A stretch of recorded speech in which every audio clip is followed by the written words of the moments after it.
Welcome to Advocate Television, Crimes Against Children. And today, I'd like to talk about murder and child abuse.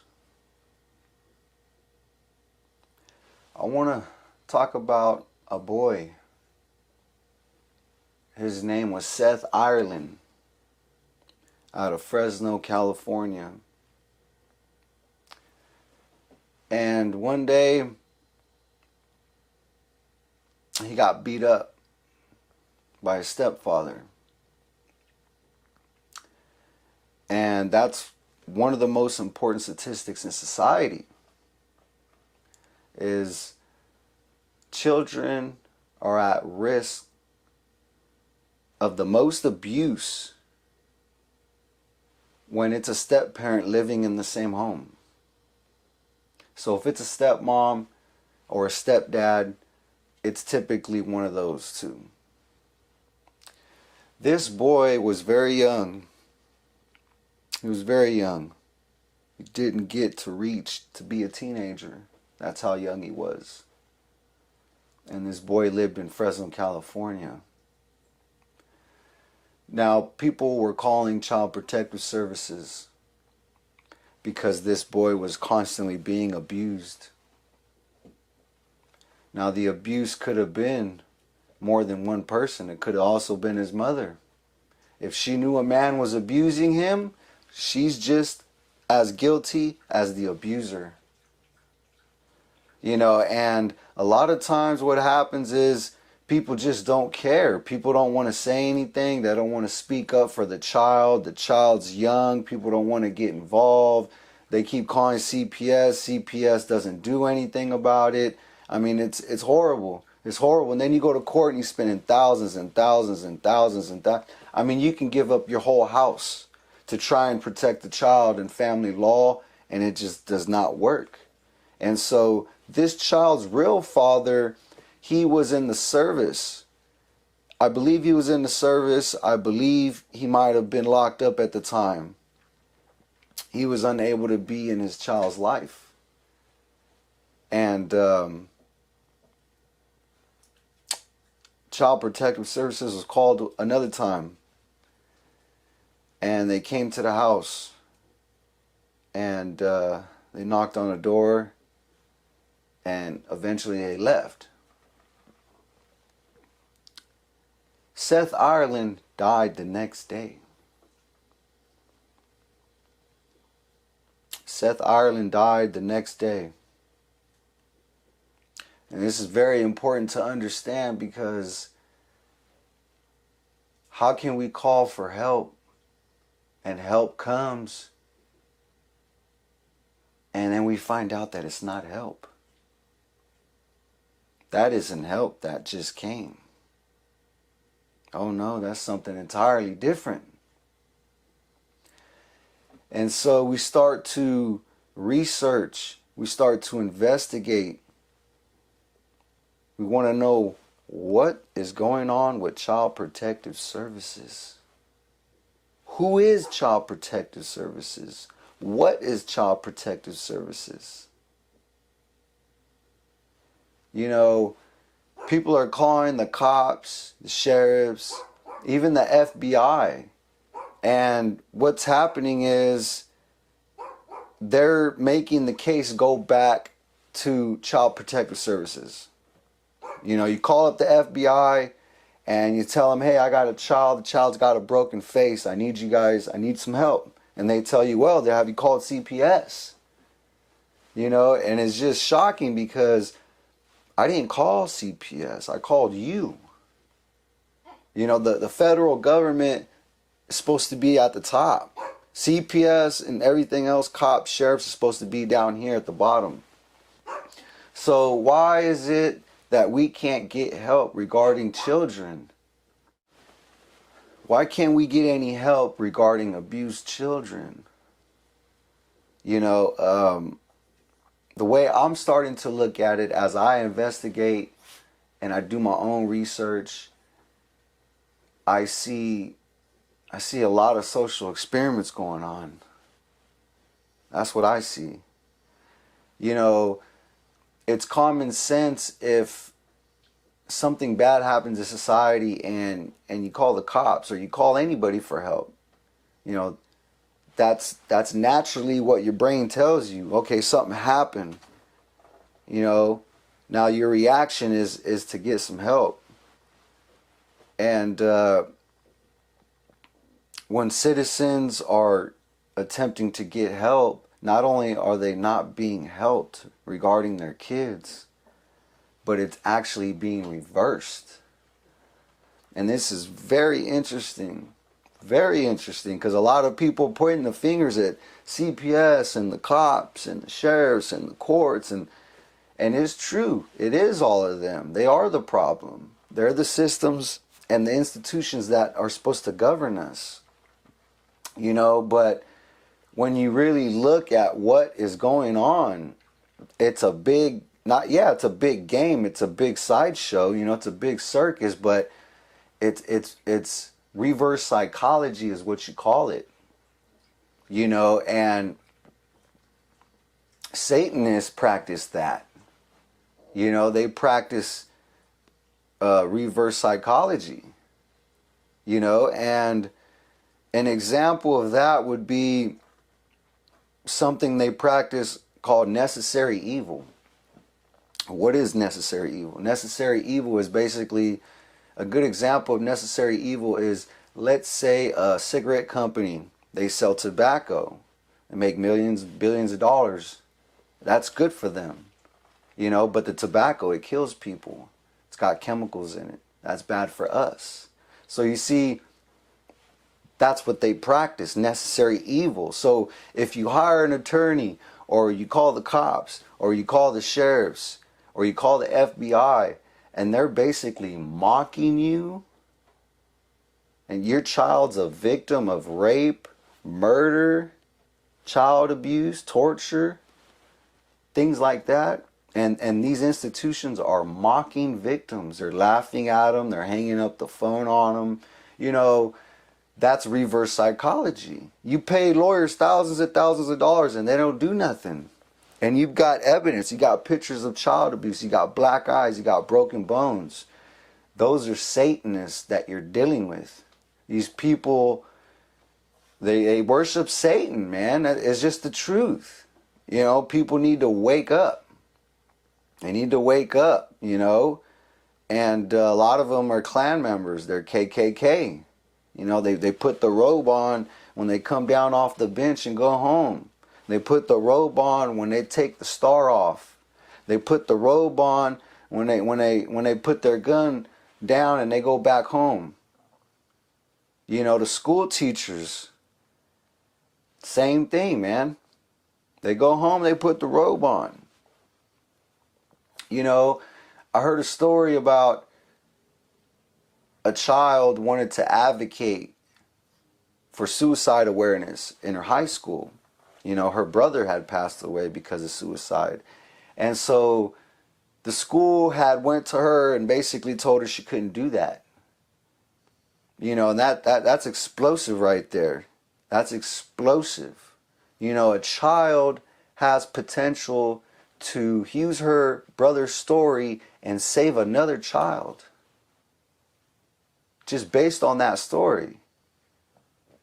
And they won't let her. They won't let her. You know, and that's interesting.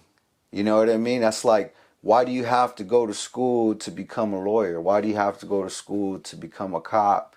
You know, because those are for people who want to be institutionalized. You know what I mean? That's not good. It's not bad. You know, but for someone like me who really wants to be in the trenches and stand next to the victims, you know what I mean? You can't have any of those college titles because they don't do none of those things. You know, that's why you see cops or sheriff's department, you know, they're shaking hands with certain non-profits and stuff like that. So nobody trusts non-profits. They lose all their trust once they go over there and they start shaking hands with corrupted people. You know, people that aren't helping us, we're calling them, they're not doing anything. So back to the social experiments. You know, let's say you have a 3-year-old daughter. You know, like me, I have a 3-year-old daughter. Her name's Cassie. And her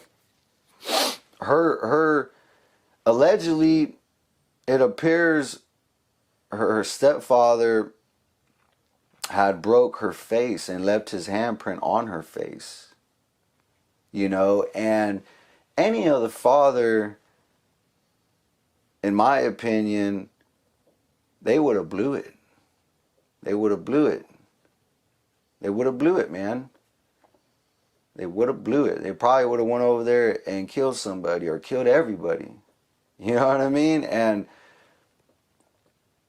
there's a lot of stories like that. You don't protect people. You know, even an animal, you abuse an animal, eventually they might bite back. You know what I mean? And there's women out there with restraining orders, and they're calling the cops and calling the cops and calling the cops. You know, these men keep abusing them, and the cops don't do anything. And then these women end up murdered. You know, they end up dead. And so when I look at these social experiments and I think about the children, you know, the children are the future.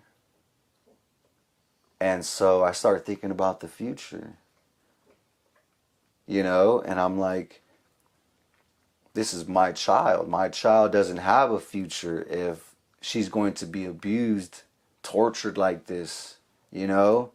Those are social experiments. The government are trying to create killers. They're creating killers. I mean, the majority of killers are abused as children. So if we're going to court, we're calling the cops and we're calling CPS and they're not doing nothing about child abuse, well now we know why. It's obvious beyond a reasonable doubt. It's an actual statistic.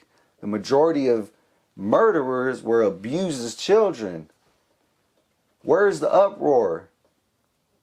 People should be protesting every single day. Every single day. They're turning, not only are they abusing our children and making money off it, but they're creating murderers. Little kids. They're taking them and creating killers out of them.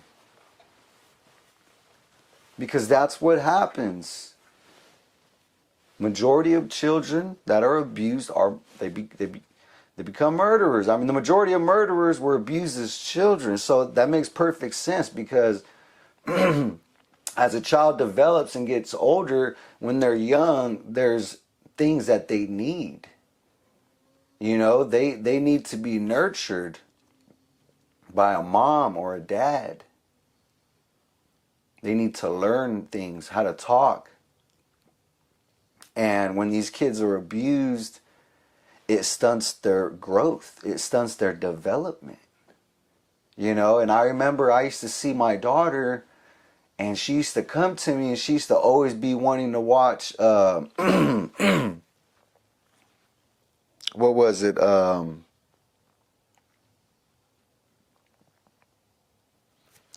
It was Tom and Jerry. She was always wanting to watch Tom and Jerry. You know, and I'd buy her some cartoons or whatever, and then after a while I thought about it. You know, I didn't know nothing about child abuse. I didn't know nothing. And I thought about it, and they were programming her. Her own mother and stepfather were locking my daughter in a room, and they were playing Tom and Jerry constantly. Because Tom and Jerry, there's no words. There's no words. So they can abuse the child, and she won't talk because she doesn't know how to talk. What they're feeding her doesn't teach her how to speak. There's no words. So I'm like, wow, this is wickedness at its highest. You know, and now I'm starting to understand the Gabriel Fernandez case and the Anthony Avalos case. These are all witches. These are all witches doing witchcraft. And especially the family. None of you help anybody. I haven't seen you help any child. Not one abused child. Name one abused child you've helped. Name one abused child you've got justice for. I picked up a bunch of cases of people because I was representing these kids. And a whole bunch of people are out there because their kids are abused and nobody helped them but me. I'm the only one that helped them. The only one. You know, so like, imagine if I got justice or my child had died and I had got millions of dollars and I didn't help nobody. I didn't help nobody. You know, that's a spit in the face, not only to society, but these children that have passed on. Their name, you are spitting on their name and you're pissing me off. You know what I mean? You pissing off the United States advocate of America. It ain't no joke. It ain't no joke to be playing around with that scale right there. I'm more of the FBI than the actual FBI. I'll pick up any case, any place. And I see these dirty attorneys that are prosecuting these cases. And they're news contributors. And so people like me and others, they will never get any news coverage on their abused child because of these lawyers. These lawyers, they're paying the news. They're news contributors. That's why it's important. It's pivotal that you speak up for your child and you share it. Create a page. Go to somebody who can help you record it and film it. Put it out. Put it out. Because that's what they hate. They don't want people to know what they're doing. They don't want people to know what they're doing. You know, my child has gone through so much abuse. So much abuse, you know? And it's all big joke. It's a big joke. You know, I had saved a child's life. I had saved a child's life. You don't think that means anything? That stands for something? You know, I mean, a man like that has potential to be the president, let alone a mayor or a governor. You know what I mean? And the news won't even cover it. They won't talk to me. The cops hate me. You know what I mean? It's pathetic. It's really pathetic. It's sad. It's sad that I have to point out these flaws in society. It's sad. I have to pick up these cases and throw it in your face. It's sad. It's sad. And you know, I have to write history because nobody's going to write it. No one's going to write my daughter's history. I have to write it. I have to look at it. You know, and that's a part of advocating. You know, it's hard to speak up for your child, especially when they've gone through such horrible acts of violence. Crimes against children. Extremely serious. Extremely devastating. You can have a heart attack. Just the stress alone. You know, and I want to talk about the badge real quick. The origins of the badge. You know, I knew looking at all this child abuse, I'd get my child sent to me with black eyes, bruises from head to toe. It was a big joke. They were making a mockery out of the system.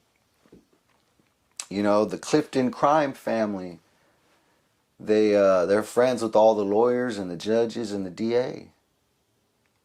And, you know, I'm looking at myself and I'm telling myself, how can I go against that? How can I go against that? I get on my knees and I talk to God. I'm crying. I got my hands in the air. You know? And God brought me back to that day. He brought me back to that day when I saved that child's life. You know, and I was born to help children. You know, I was born to help children.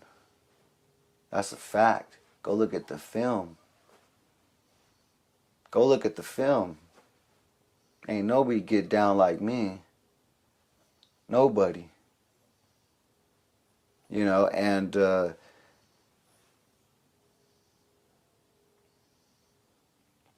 I knew I had to reinvent myself. I had to reinvent myself. I had to become the person that my daughter needed. And not only that, but I had to become the man that all the children needed, not just my daughter. And so God, I was already broken. I was already broken, man. Everything was in the air. Anything could have happened at that point. I was broken. You know, and sometimes I've learned this through experience, that sometimes God doesn't heal. He won't heal you. He will not heal you. Because sometimes He wants to resurrect you. And that's what happened. It was a resurrection. That's when the advocate was born. The advocate was already born when I saved that child's life. But then they came after my child. My child was now threatened. Ain't no advocate coming. No advocate popped up. Not like me. Not like I popped up.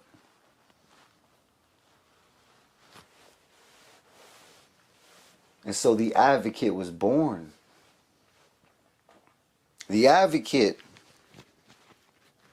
can advocate anywhere I want to. Anywhere I put my foot is mine. Any case I want to pick up is mine.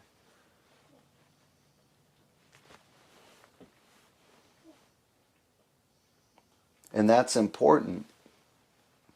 That's important to me. That's important to me. You know, everybody needs to live for something. A lot of parents, they get broke. They get broke. And that's okay. It's okay to fall down. But you got to know how and when to pick yourself up. You have to pick yourself up.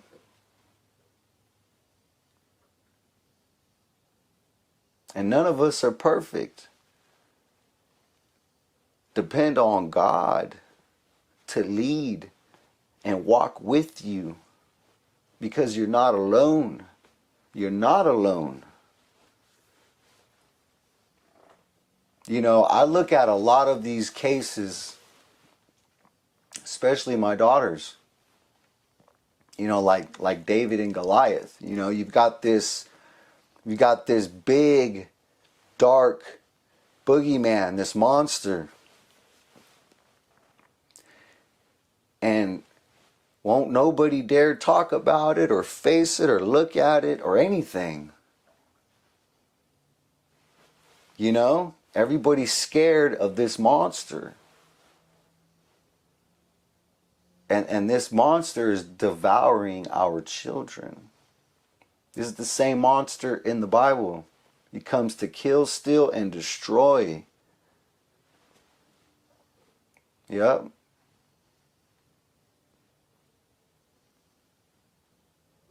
And so it's very easy for me to chase these bad guys, because this is all biblical stuff. Crime is biblically related. If somebody commits a crime, it's because you made a choice. You have a choice to do good, or you have a choice to do bad. And when you do bad and you hurt a child, there's nothing more righteous than me coming after you. Even if that means I have to die, I'm coming. I'm coming. I'm coming. Let's talk about these people. These scum that abuse children. Let's talk about them. Who are they?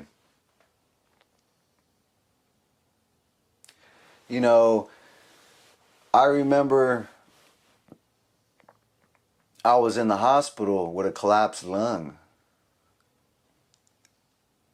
And the sheriff's department covered it up. I was attacked by the mother of my child and her mother. So the mother was Raquel Clifton and her mom was Mardu Hip. And her mom's like 300 pounds, and they're both on meth.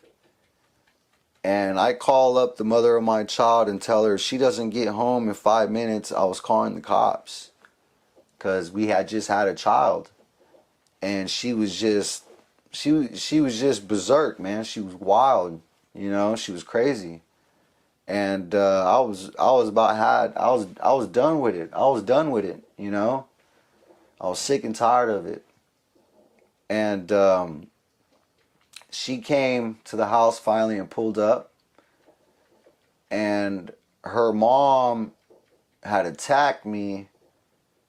Her mom tried to jump out of the car real fast and attack me. And I tried to keep the door shut so she couldn't get out.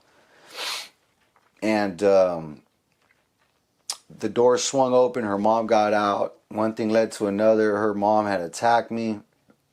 She had hit me. I remember I had a cut somewhere on my arm or neck. And then she grabbed me, and then my baby mother grabbed me too. They were both grabbing me by my shirt, by the neck. And then finally they threw me down on the ground. I remember I got thrown to the ground. And I had a collapsed lung. I remember my chest was hurting, and I woke up the next day and it was hurting more. And eventually I had to go to the hospital. And they said my lung was 50% collapsed. I would have died if I didn't have surgery. So we had emergency surgery. And I called the sheriff's department and told them what happened. They came to my bedside, and it was a white lady. A fat white lady.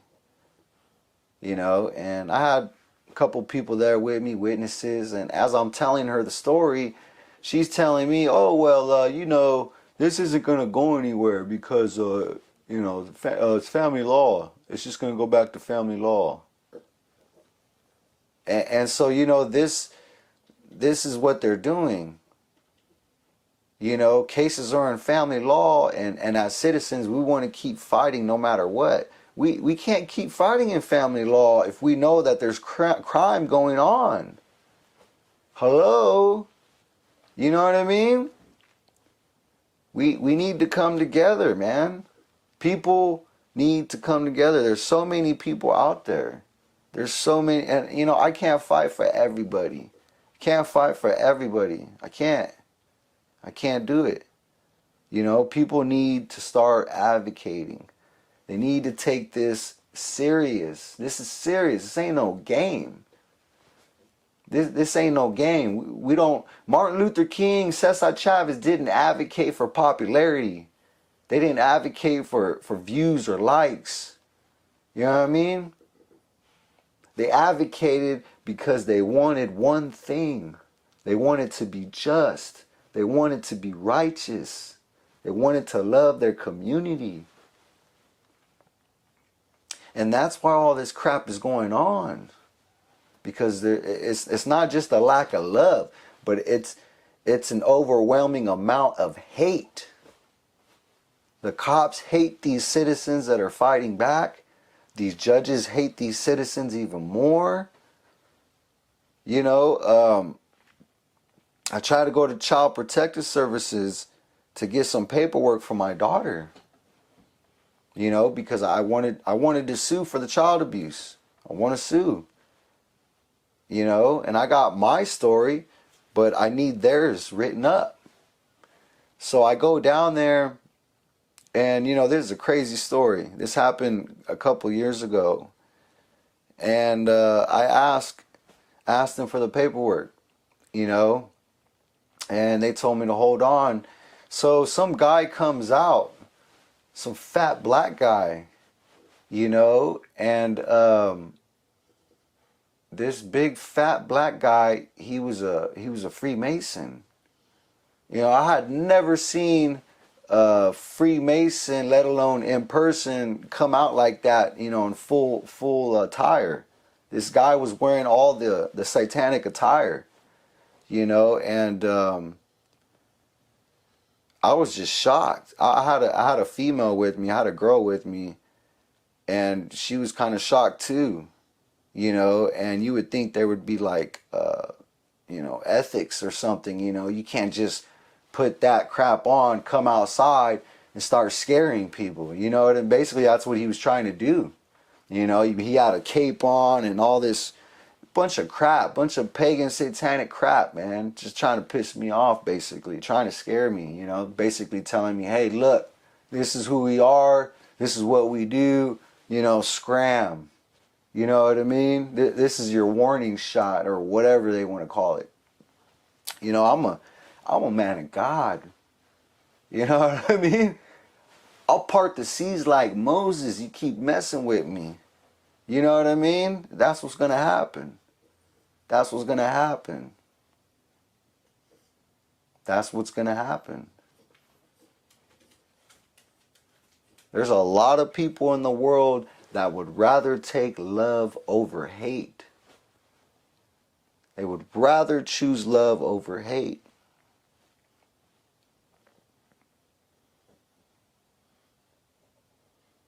And a lot of these lawyers and judges and cops, you know, the cops, they have something called the police fraternal order.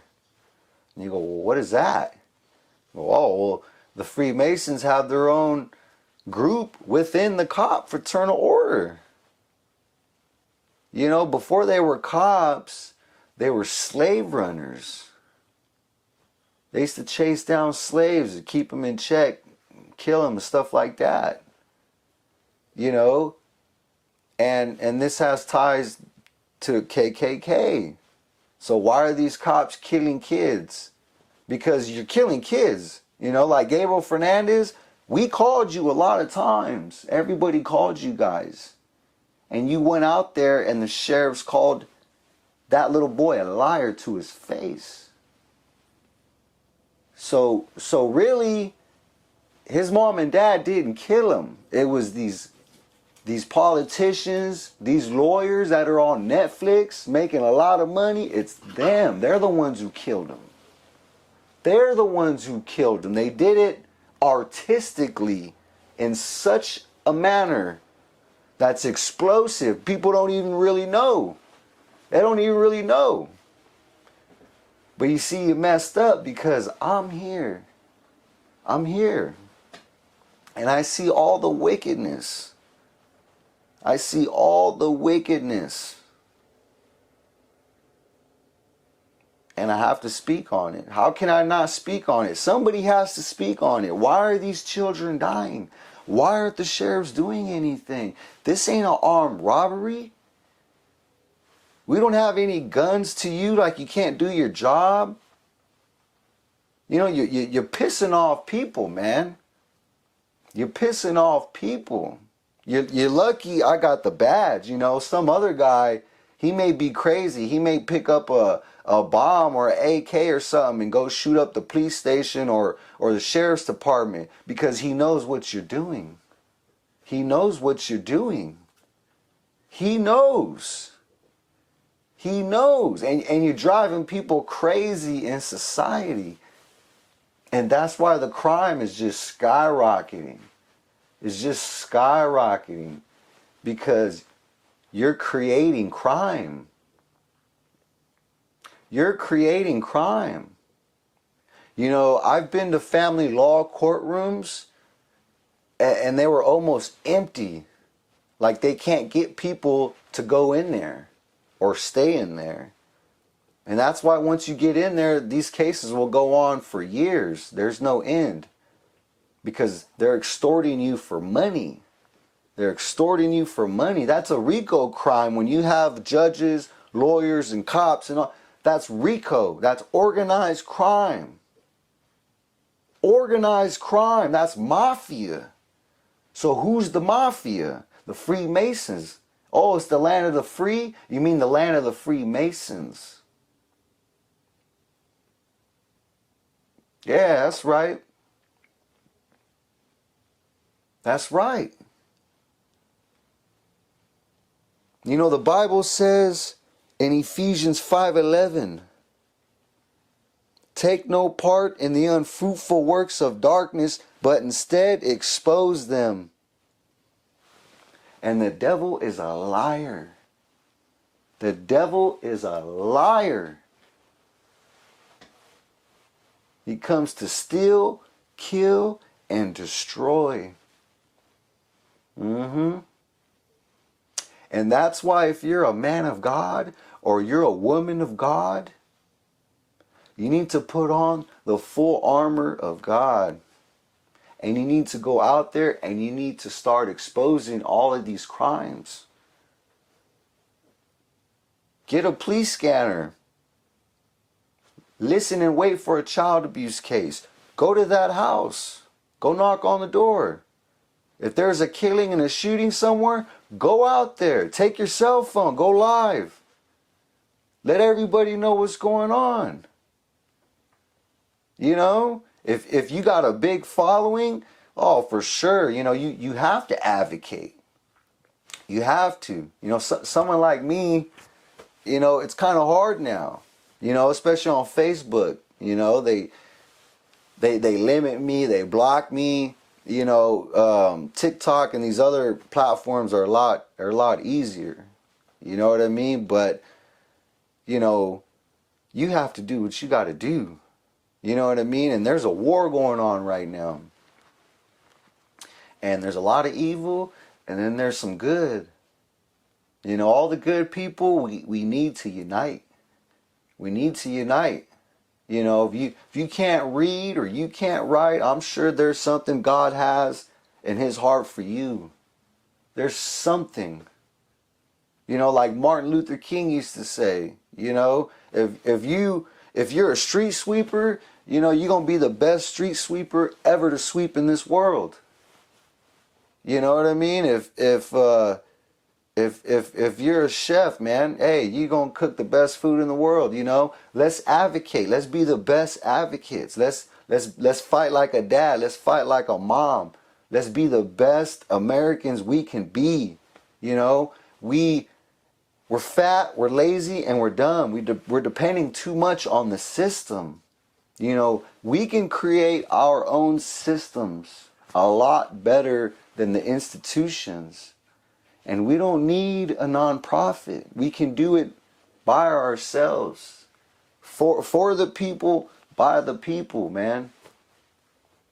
You know, and when it comes to a lot of these social problems, the first line of attack should always be the media. We need to develop our own media. You know, when I started picking up cases, I started with a cell phone. Learning how to edit and shoot a little bit. And then when I got better, I went and bought a camera. You know what I mean? So there's really no excuse. There's no excuse. There's no excuse. It's just, how bad do you want it in your heart? How much good do you want to put out there? You know? Because it rubs off, man. People see good things, that's what they want. People want to know what's going on with the kids. We don't want to hear about nothing else that's going on. We all got kids. They're all going through stuff. They're all going through stuff. We love our kids, you know? And let's come together. Let's come together. Let's not be afraid. Let's not be scared. A lot of people are just scared, or they just give up. They just give up. You know, I've paid a lot of lawyers, you know, thousands and thousands of dollars, and it didn't do nothing. It didn't do nothing because all these lawyers, they're devil's advocates. They're devil's advocates. You're giving the devil money, thinking he's going to do the right thing with it. That's not how it works. That is not how it works. You know, we need to be going viral. We need to be on Facebook, TikTok, Instagram, Snapchat. We need to be telling the stories of these children. We need to be telling them loud and clear. And we need to be blowing the whistle on child abuse as early and as often as possible. As early and as often as possible. You know what I mean? Because we need to stop creating killers dead in their tracks. And the way to do that is to stop child abuse. We need to stop child abuse. Because the majority of killers were abused as children. So let's remember that. Let's remember that. If we want world peace, and we want every kid in the world to be happy, and we want the world to change, and we want people to love each other, and we want to see beautiful things. We want beautiful things for our children. We want explosive things for our kids. We want our kids to grow up to be the best thing that the world has ever seen. And in order to do that, it's love. We have to be advocating. We have to love each other. Get rid of the hate. Stop abusing kids. Stop abusing kids for profit. Because that's why they're doing it. They're making money. They're making money. They're making money. That's why they're doing it. These are evil, satanic people. Evil, satanic people. If you can, get your cell phone, go out there in front of their law offices. Go in front of their police departments. Go in front of their DA's offices. And start telling your story. Start speaking up. Start speaking up. God forbid your child died and you didn't even speak up. You didn't do nothing. You were at home crying, depressed. Oh, woe is me. No. No, God didn't give you a heart like that. God didn't give you a spirit like that. That's from Satan. That's the devil. When you depend on God, He works with you. He'll make you go save a child you don't even know. He'll make you do something you never thought you would ever do in your life. He'll make you do something for a child that you never even dreamed of, that you can imagine. That's what God can make you do for another child. Trust me, I've done it. I've done it. And I intend to keep doing it until the day I die. And that's what the world needs, man. The world needs advocates. Advocates. People who are going to speak up for kids. There's a kid that passed away. His name was J Love. He was a little kid. A little black African kid in Fresno, California. His own family murdered him. His own family murdered him. And I did a protest for him. I had a couple people come from the Bay Area, and I'm in Fresno. You know, and I had a lady contact me, and she said, well, I can't come to the protest. And I said, well, why? What's going on? And she said, well, you know, a gang or some gang members, they threatened me. And I'm like, well, wow, like, you know, that's, you're going to let that stop you? You're going to let that stop you? You know what I mean? We got social problems with children. We can't be focused on the social problems with adults. We're adults. We'll put up with our own crap. But these kids, we need to focus on these kids. We need to focus on these kids. Because the media, they're pumping Black Lives Matter. That ain't nothing. That ain't nothing, man. I've never seen them anywhere doing anything. All right? They're pumping all this other stuff. They're pumping all this stuff. Get all this information on the kids and start releasing it. Start pushing it, man. Start pushing it, you know. I see lawyers, you know, and they're talking and stuff like that. I'm like, what are you doing? Advertising? You ain't got time to be in front of the camera going live. You should be in the courtroom kicking some ass for some kids. We want to hear some cases from some attorneys suing for some kids, going for some indictments. That's what we want to hear. That's what we want to hear.